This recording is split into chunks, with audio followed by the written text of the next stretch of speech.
కథలెన్నో చెప్పారు, కవితల్ని రాశారు, కాలాలు దాటారు, యుద్ధాలు చేశారు. ప్రేమలో తప్పు లేదు, ప్రేమలో వేల వేల వెన్నెలంతా మీద వాలి వెలుగునంత మోయమంటే నేను ఎంత రే.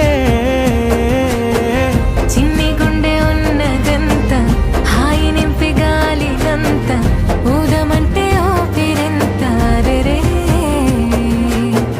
కళ్ళు రెండు పుస్తకాలు, భాష లేని అక్షరాలు, చూపులోనే అర్థమయ్యే అన్ని మాటలు.